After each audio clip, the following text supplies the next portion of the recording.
A day in my life as asawa nga tapulan nga gibuhi ra sa bana.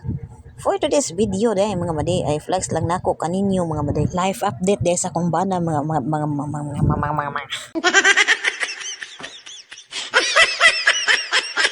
tuwara na bungi na mga madi. Ana dyan na mga madi no part na gina sa akong life mga madi na magitay mga sayop-sayop mga di. Mao na gingon practice makes perfect. Oh, di ba?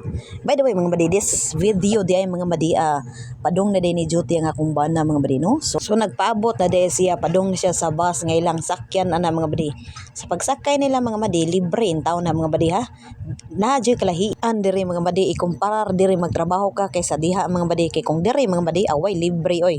Imo tanan ultimo kaon pamiliti o di ba? Pero kung ingani siguro ang pamagi diri mga madino murag wa jud siguro may maabot diyang dapitan ng mabdi para lang mantrabaho mga madino. Pero kung saon taman wa tay mahimo dili ta pares og ekonomiya, di ta pares og democratic. So mao na gini siya mga madi. Ato na lang yun dawaton sa way pagkusmod. Kay kung magkusmod ka, malagmit ikaw mahiso ka mod charot. Wow. So balik data sa akong video mga madino sa kanang higayuna mga madi nagpaabot na siya sa iyahang bus mga madi kay pa man naabot mga madi. So mao din ilang bus mga madi, mao nilang service mga madi o na naglinya ng mga kuan mga madi yung mga kaborks ng mga madi. Kaya na may natag-call pa mga madi. So mao na mag-wait pa siya mga madi. Charot. English yarn. Ew. Galasarn.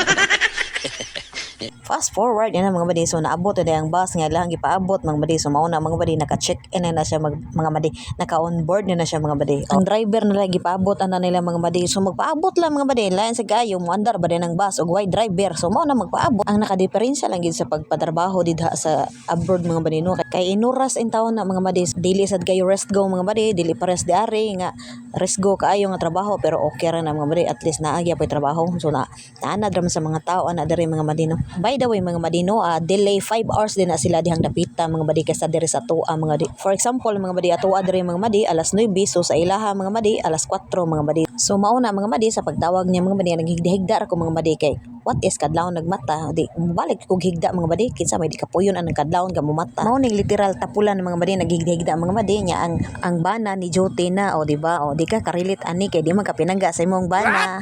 Mao na mga madi sa kada tawag niya mga madi dili jud magparehas among time management mga madi. Diri na lang kutob. Salamat sa pagtan-aw. Bye.